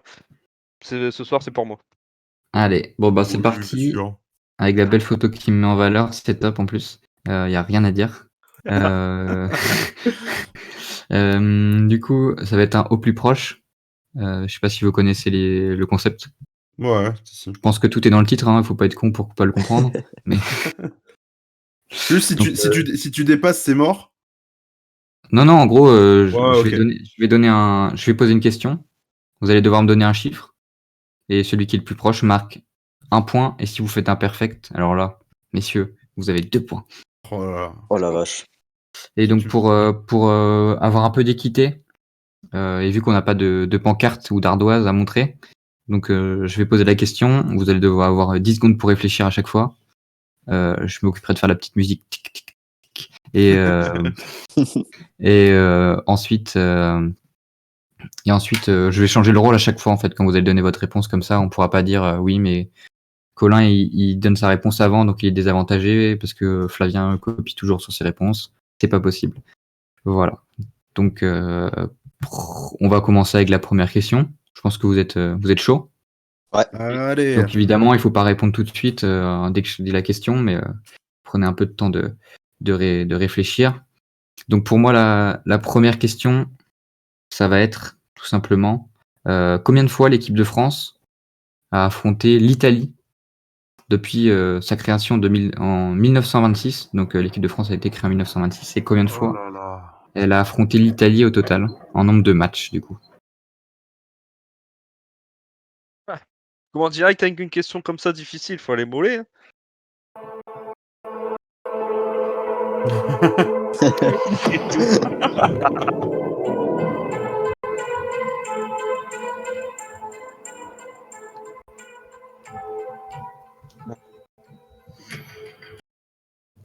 Messieurs, je pense que vous avez eu le temps de faire votre choix. Je vais commencer cette fois-ci pour la première question avec Aurélien. Si tu peux me donner une réponse. Je vais être totalement à l'ouest. Alors, je vais dire. Je réfléchis encore. Je sais pas, allez, je vais dire. Je sais pas, ça me paraît beaucoup. Je sais pas, je vais me dire, allez, ça tombe, je vais me foutre de ma gueule. On va dire. Arrête de réfléchir. Ouais. Faut accoucher là, madame. Hein. 45. Combien? 45, vous allez foutre de ma gueule. Ah non, mais j'étais pas là en plus. Flavien, à ton tour, Flavien. 38. Et pour terminer, Colin. J'aurais dit 47. Oh. Oh, le petit malin. Non, j'ai pas changé en plus. La bonne réponse, c'était. Donc, en fait, l'Italie, c'est l'équipe contre laquelle la France a le plus joué depuis le début de son histoire, 1926. C'est 93 matchs. 93. Ah oui. Vraiment loin, quoi. Donc, Colin et marque le petit point. Le Bah, petit je point sais des que familles. c'était les premiers matchs de l'équipe de France, de l'histoire de l'équipe de France contre l'Italie. C'était je crois, les 2 premiers Ouais. matchs. Premier match de l'histoire de l'équipe de France qui s'est conclu, donc par c'était 2 défaites. exactement le 4 avril 1926 par un petit match aux oignons, Et 17 quoi, ouais, 17-4 ou je sais pas quoi, un truc du genre. 17-23 pour le premier match. Ah ouais, c'est ça. Et au total, contre l'Italie, on a un bilan de 41 victoires pour 52 défaites. Et pour vous apporter une petite information en plus, au niveau des équipes contre lesquelles on a le plus joué, donc on a l'Italie première avec 93 matchs, l'Espagne deuxième avec 76 matchs et l'Allemagne 72 matchs pour être précis. Et une équipe par exemple comme la Grande-Bretagne contre qui on a joué 23 fois contre elle. Et le 23 Monténégro fois seulement 5 fois contre le Monténégro. Et les States sont un peu plus haut. Ils sont 19 rencontres. Voilà. 100% de victoire. Euh, Ah non. 4 sur 15. 4 Facile. victoires, 15 défaites. Un petit 21%. Et pour la petite anecdote, on tourne à 100% de victoire contre la Suisse, 100% de victoire contre la République tchèque, la Bosnie-Herzégovine, le Portugal, le Japon et plein d'autres pays. Mais bon, je vais pas tous vous les citer parce que ça va être un peu chiant. Mais par exemple, la Pologne. République dominicaine contre laquelle on va peut-être jouer, on a 100% de victoire contre elle. Voilà. Deuxième question du coup. Et cette fois-ci, on va commencer avec Flavien, puis ensuite Aurélien et ensuite Colin. Du coup, j'ai un Voilà. bonus pour réfléchir, moi, c'est ça? Bah, tu commences en. Non, là, bah, Aurélien, il a des. Flavien. Vas-y. Le 24 août, l'Afrobasket va débuter au Rwanda. Cette compétition va fêter sa combienième édition? Ah, putain. T'as quelques minutes pour réfléchir, t'inquiète pas. 28e. 28e. Je note. Ensuite, hop, je mets mes petites notes comme ça, je suis sûr de ne pas oublier. Hein. Ensuite, on va passer On va passer plutôt à Colin avant. Super. Zap. Ouais, mais tu passeras en dernier, t'inquiète pas. Du coup, là, c'est bon, je peux le dire. Ouais, vas-y. 34e. 34e. Voilà. Il est les plus proches de ce que j'allais dire. Aurélien. Moi, j'allais dire la 32e. Ouais, bon, moi j'ai perdu, je me mets toujours au milieu. Mais bon, je triche pas.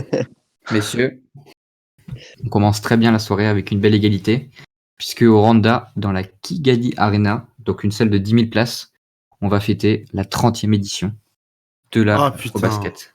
Donc, je suis gentil, je vais mettre 0,5 et 0,5 à Aurélien et Flavien, puisque vous êtes tous les deux à deux éditions de différence. Putain, elle abuse. Et pour la. Donc, c'est. Du coup, moi, on met 0,25, j'étais à 4. Ah non.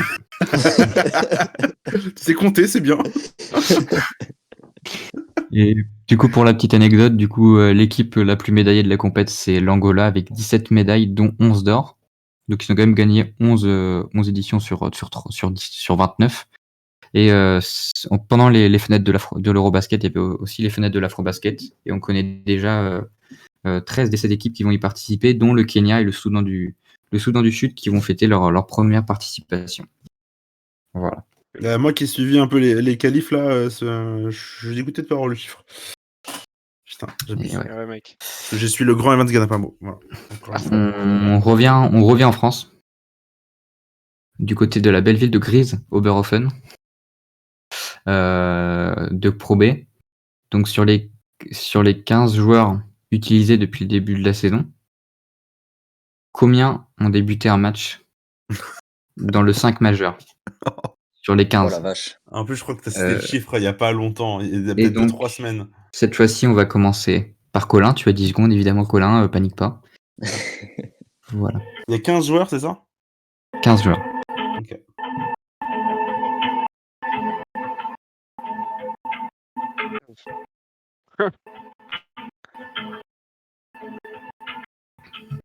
Moi, Colin. J'ai vu que Colin et Flavien allaient sur Google pendant ce temps-là. Colin. Ah, bien sûr. Alors, moi, je sais vraiment pas du tout. J'aurais dit. Ouais, soyons fous, j'aurais dit 9. 9 pour Colin. Flavien. Non, pas attends. Non, c'est Aurélien. Excuse-moi. Aurélien. Je dirais, allez, on va dire sur 15. Moi, je vais dire on va dire 7. Je fais malade. Flavien. 12. Et bah voilà, on a déjà le premier perfect de la soirée. Allez. Et j'ai pas dit qui. Si c'est lui, il va être trop fier. Et bah évidemment, c'est Flavien qui est oui. le premier perfect de la soirée.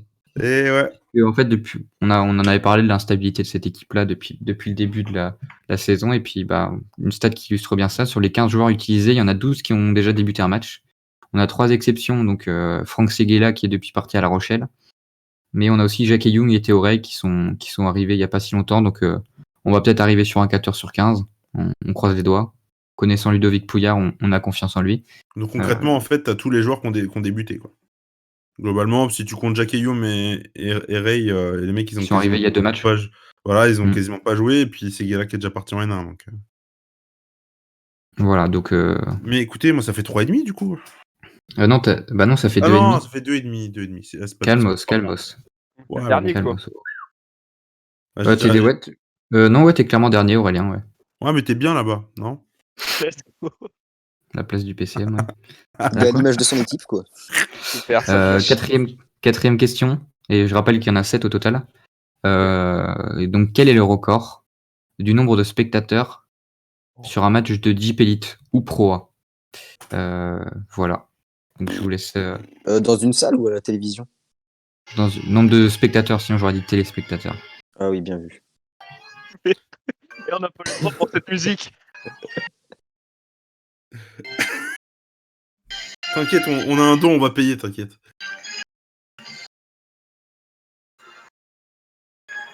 Je pense qu'il est l'heure de donner ta réponse et on va commencer tout de suite avec Aurélien qui va nous dire sûrement une belle connerie comme d'habitude. Moi, je vais dire une belle connerie, hein, c'est sûr et certain. Dis-toi déjà que je sais même pas la capacité de Sportica, alors... Oh là là. Ouais,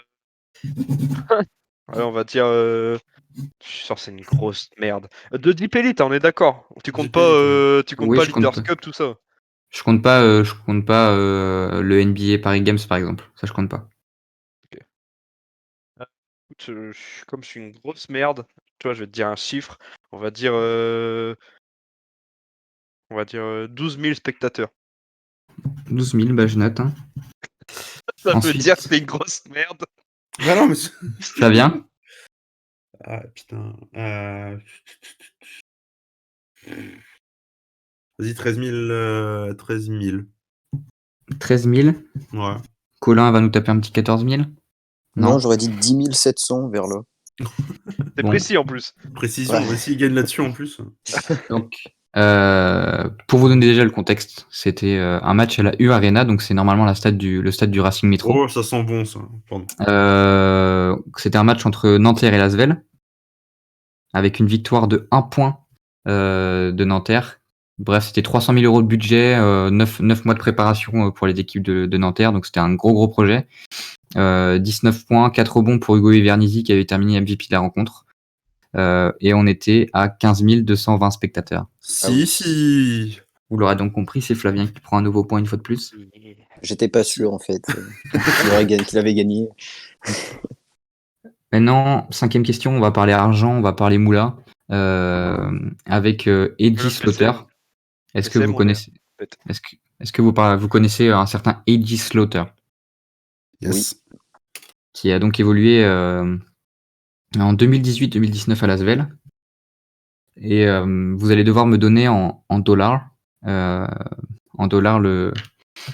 salaire en fait, son salaire annuel sur l'année. Plus. En dollars. Cette année? Non, en 2018-2019 à Lasvel. Ah. Putain. Donc c'était pas. Là par exemple, pour donner un exemple, Mustapha Fall et Gershon Yabusele sont les 2 plus gros salaires du championnat. Je vous dis pas le prix, parce que sinon ce serait trop facile. Mais... Par mois? Non, par un salaire Par an. annuel. Un salaire Combien il a gagné en 1 an en gros. Ah ouais. Ça, je les ai vus, les salaires de Fall et Gabuzele en plus. Merde.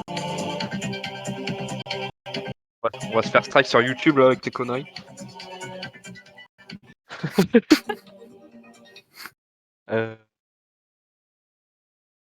Oh. Donc du coup, je vais commencer par Flavien qui va devoir mener la danse. En dollars. Ça, je sais pas, ça fait combien en dollars, moi? Oh. Allez, 1,4 million. Ah oui. Un Ok. malade, frère. Ouais. Mais non, Ensuite. j'y crois pas autant, impossible. Moi, Colin. En une saison. En une saison. Colin, salaire. 1,4 million, mais c'est énorme. c'est énorme, tu te rends compte, Flavien, ce que t'as dit là? Allez-y. Non mais t'es fou quoi. Moi, je sais pas, j'aurais dit Vas-y. 300 000. 300 000 $, quoi. Et C'est Aurélien. énorme. On est tourné autour des 230 Bon 000. messieurs. 230 000. Messieurs, on a un perfect. Mais non. On a un putain de perfect, messieurs. Et surtout sur une belle somme comme ça, c'est chaud d'avoir un perfect. C'est Flavien.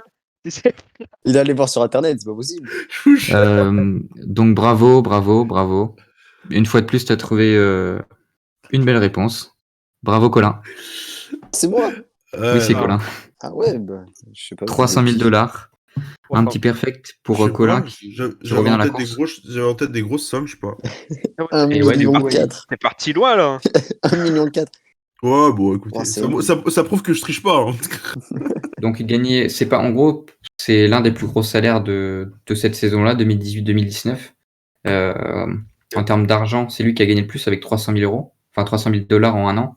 Mais il y a un intérieur de Strasbourg qui est arrivé pour une pige de 6 ou 7 mois et du coup qui a touché plus en euros enfin en dollars par mois, mais en termes de somme, il avait touché moins. Donc voilà. Et donc là, cette année, Mustapha Fall et Görchen Yabusele sont les deux plus gros salaires du championnat. J'ai essayé de chercher, j'ai pas les chiffres, je suis désolé, messieurs. Parce que Je savais, ils étaient dans le basket le mag, mais je l'ai pas sous la main. parce donc que c'est Basket ok. Europe nous oblige à payer 4,99 par mois pour retrouver ces putains de chiffres. Et que j'ai pas envie de payer juste pour une chronique, donc voilà. J'ai pas les stats, désolé messieurs. Est-ce qu'on passerait pas à la 6e question? Let's go. Bah si, complètement. Je sens qu'il y a un manque d'envie chez vous, messieurs. Est-ce qu'on passerait pas à la 6e question? Oui, Si, allez. complètement. Ah, allez, Déprime, j'aime ça. 0,5 points. Alors, quelle est la meilleure marque à la passe? Donc, quelle est la meilleure performance all-time à la passe en Jeep Elite Pro A? Ou, enfin, Jeep Elite Pro A, National 1, enfin, ce que je veux dire, c'est la première division française qui a changé de nom plein de fois. Quelle est la meilleure marque à la passe all-time? Si vous avez des questions, vous ne comprenez pas la question, vu que c'était pas Moi, très clair. moi, je comprends pas du tout. En gros, Ouais. quel joueur, sur un match, a fait le plus de passes décisives en un match? Tu veux le joueur? Moi, je pensais qu'il fallait le nombre. Ouais, Le nombre, faut le nombre. le nombre Ah, de ok. passes qu'il a le fait. nombre. Ouais, Ok. quelle est la meilleure marque à la passe all-time en Jeep Elite? Mais Ok. quand je voulais dire Jeep Elite, ce que je veux dire, c'est que c'était pas dans les années enfin, c'était pas avant le changement de nom, quoi. Ouais. Ça date d'un petit peu avant. Et j'ai une petite histoire à vous raconter, vous allez voir, c'est plutôt pas mal, sans me vanter, c'est plutôt pas mal ce que je vais vous raconter, les gars. Bon, c'est à qui de C'est à répondre en Colin de premier? commencer. Ok. 23 passes. 23 passes pour Colin. Ouais. Pour Aurélien, 18. 18. Vous êtes chiant. Et pour Flavien, Eh bah, on va faire au milieu, on va faire 21. oh le petit filou. Donc la personne qui a fait la meilleure marque à la passe, il s'appelle Pierre Bressan. C'est un Américain, mais qui a fait la plupart de sa carrière en France. Donc il a été naturalisé français. Il est né en 59, donc ça date d'un petit peu de temps. C'était lors de la saison 88-89. Bon, le bonhomme tournait juste à 14,5 passes de moyenne. Oui, juste. Donc déjà avec tes 18, Aurélien, t'as l'air... Ridicule, quoi. Ouais, bon, j'osais pas le dire, désolé. Et du coup, il a joué à ce qu'on appelle maintenant Boulogne-le-Valois, mais ça s'appelait Racing Club de France. À savoir qu'il avait quand même fait 8,7 passes en 87-88, 14,5 en 88-89 et 10,3 en 89-90. Donc le mec aime être altruiste. Et donc il en a tapé 28 au total sur un match. Putain, le bâtard. Ah ouais. Lors de la Bah, saison 88-89 face à Caen, 113-89. Donc c'est Colin qui marque encore un nouveau point. Tu sais, je me suis Et basé sur les chiffres en NBA où le record est de 30. Je me suis dit, avec Ouais. 48 minutes par rapport à 40, tu te dis, bon, bah, Donc il est considéré quasiment comme le meilleur passeur du championnat, puisque si on regarde les stats all-time de la Jeep Elite, enfin de la première division globale, et qu'on tape les records en termes de passes, on voit le bonhomme assez régulièrement, puisque sur les 8 meilleures performances, il en fait 7. normal. Normal. Donc en général, je crois qu'il en a fait plusieurs sur la même saison. Là, je vais vous retrouver ça. Je vais vous retrouver ça tout de suite. En attendant, je vais vous poser la prochaine question. Comme ça, vous allez pouvoir y réfléchir pendant que je cherche la petite info. Donc, j'aimerais savoir. J'aimerais une petite requête. Ouais, Comme c'est la dernière question, si j'ai le compte juste, est-ce que j'ai gagné le quiz? Ouais, d'accord. Non. Non. absolument Ouais, pas. bien sûr. Donc, je vais vous demander, messieurs, combien il y a de Français qui disputent le championnat universitaire de NCAA cette saison. Quand je dis disputer, ça veut pas dire qu'ils ont joué pour l'instant, mais en tout cas, ils étaient engagés dans une équipe qui disputait la NCAA. Je pense par exemple à Daniel Batcho qui était blessé et qui a été redshirt, donc c'est-à-dire que il a été considéré comme ne jouant pas de l'année, mais qui fait quand même partie de ma liste. Voilà. NCAA. NCAA comme vous voulez, enfin. C'est vrai que j'ai jamais eu une très bonne note en anglais au collège ni au lycée. Donc... Ouais. Mmh. Mettez ta question pour que je me remette en tête, s'il te plaît. Combien de Français disputent Ouais. le championnat de NCAA? Oh là là là là, je connais rien là-dedans. Qui répond en premier? Bah là, on va laisser Aurélien quand même, parce qu'il est pas Parce très qu'il est dans bon. la on va merde? laisser. Parfait. Ouais. Si, hein, merci de me.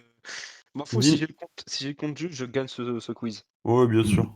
Ouais, il Bah faut que tu aies oui. le compte juste, quoi. Je dirais. Je vais me retaper la honte. Je dirais. Déjà, on a un qu'on a. La dernière fois. T'aimes bien beaucoup parler avant de donner ta réponse. Il faut que tu sois, Ouais. il faut que tu donnes là. Je trouve que l'onglet Oh. Google, il est vachement ouvert, là. Ah non. Ça charge, il attend que ça charge là. Paye Internet, bordel. Allez, Ah, On t'entend plus, là. on a perdu le soldat Aurélien. Bizarrement, hein. t'entendais plus là? Ah, là, on t'entend, là. Là, on t'entend, ouais. J'ai dit 8. Ça ricane fort du côté d'Etienne. T'inquiète, je t'entends. Avant de passer aux choses sérieuses, les gars, du coup, Pierre Bressan, donc j'ai regardé le top 10. T'as juste Matt Walsh qui a fait 20 passes à l'époque où il était avec Glasgow en 2011, mais à part ça, sinon, on a que des stats de lui pendant sa saison 88-89, donc ça fait du 28 passes le 11 mars, 25 le 18 février, 23 le 14 octobre, 21 le 1er octobre, 21 pardon, le 5 novembre, 21 le lendemain de son... Ah non, là c'était une saison de différence, mais en gros sur le top 10, bah, il est là 9 fois, quoi. Donc le bonhomme aimait faire jouer les copains, quoi. C'est dingue. Hein. Colin triche. Il y a Ouais, j'ai vu Max, ça, il y a j'ai juste, vu il y a ça. juste Max qui a dit oh. J'ai Colin vu est ça très aussi. Colin triche. Pas du tout. Je suis pas Alors, tricheur. donc j'attends vos réponses, messieurs. Colin, qui veut commencer, qui veut prendre le lead, parce que là il y a 4 points pour Colin et 3,5 pour Flavien, donc le suspense Putain, faut que je gagne.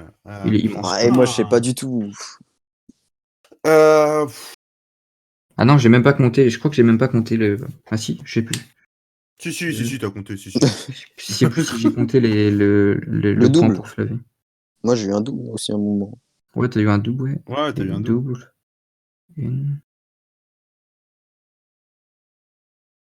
Non, c'est bon. Au niveau des points, donc Colin à 4 points et Flavien à 3,5. Donc, comme dirait Denis Brunner, cette question pourra déjà être décisive. Qui veut se lancer? Qui veut... N'oubliez pas que quand j'ai dit 8, il a ricané. Hein.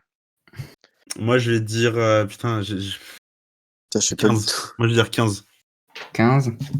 Ouais, j'allais dire 11. Mais du coup, je reste sur 11. Non. Je crois qu'on va être égalité. Messieurs, Moi, je pense que c'est plus. Colin est très bien.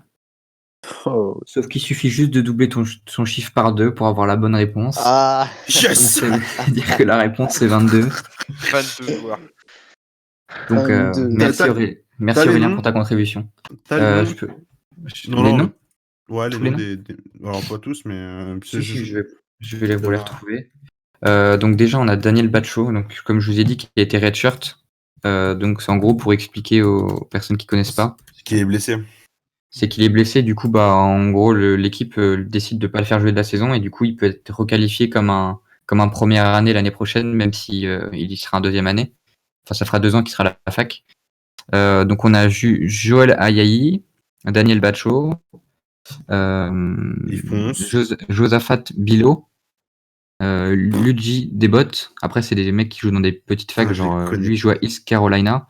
Paul Joko qui joue à Northern Kentucky. Ludovic Dufault qui joue à Gardner Webb, je connaissais même pas cette fac. Non, Melvin Ebonkoli qui joue à Missouri State, Nicolas Elam qui joue à Texas at Arlington, Nicolas Evitmov qui joue à Colgate, et il se porte bien les dents apparemment là-bas. Anthony oui. Kabbalah qui joue à Long Island Brooklyn, Eddie Kayouloud qui joue à Central Arkansas, Kevin Coney qui joue au Mississippi Valley State, Joshua Mbala qui est un petit peu plus connu puisqu'il a Ouais. été transféré de Texas Tech vers Buffalo. On a Kane Milling, le fils de Kyle Milling, qui joue au Nevada, à Nevada. Clarence Nadolny qui joue à Texas Tech. Après, c'est des mecs qui jouent pas C'est vraiment des mecs énormément qui du jouent coup. pas du tout. Hein. Axel Okongo qui joue à Eastern Michigan. Mhm. Ivan Ouedraogo à Nebraska, il est un peu plus connu. Yves Ouais. Ponce à Tennessee. Olivier Sarr à Kentucky. Alex Chikou à Alabama. Ça, c'est des mecs qu'on connaît un peu plus. André Touré à Southern. Et pour terminer, Alexis Yetna qui joue à South Florida. Ok. Donc on a de la chance d'avoir quand même un beau panel de joueurs quand même qui jouent en NCAA pour des Français. Et on a surtout de la chance que j'ai gagné le point. Voilà, bravo. Du coup, tu gagnes les 6,06$ du don. Allez. Ouais, c'était la dernière question. Hein. Il y avait 7 questions, je pense qu'au niveau du timing, ça le fait, non? Eh ben c'est pas. Bon, ça me va. Hein, écoute, hein. Si on s'arrête là. Il dit pas non, quoi. Voilà. Ça me Bon, bah, dégoûte. j'espère que ça vous a plu en tout cas. Un grand bravo à Aurélien. Bravo. Bah, à l'image de son équipe, il reste dernier, quoi. Grande performance. Pas très grave. Ça parle de BCM, mais n'oubliez pas que le BCM, je crois, est devant Cholet. Hein, merci. Ouais, c'est vrai. Oubliez pas que Paris. Non, Paris, non, bref. Ouais, non. Pareil, pareil, Entre nous 4, c'est moi le plus haut. Hein. Ouais, ça fait pas rêver, hein, putain. Ouais, c'est dur à dire, dur à entendre surtout. En tout cas, t'as pas gagné un quiz pour l'instant. Aussi, t'en as peut-être. Je sais plus. En tout cas, bref. De toute façon, on t'entend plus. Je sais pas pourquoi tu parles, on t'entend plus. Ah bah, Ah, t'es revenu? Ouais, bah je pense qu'il... Ah, vous m'entendez pas vraiment? Si, Non, on non, t'entend, on on t'entend t'entend. C'est juste que tu racontes pas grand-chose d'intéressant, donc je rigole. Ok, d'accord, merci. Écoute, merci Etienne pour ton quiz. Ouais, y a pas de problème. Hein. C'est toujours un plaisir de donner 0,5 points au moins pour te faire plaisir. Mais... Super, merci. Moi, je vais juste clôturer cette émission-là, et puis je vais me barrer d'ici. Bah non, sinon, merci à tous d'avoir été présents pour cette émission, et puis bah, merci à vous trois d'avoir encore été là ce soir. J'espère que c'est un plaisir. De rien. vous avez passé un bon moment encore une fois. Ouais, Yes, super. Et puis bah on se retrouve tous semaine prochaine.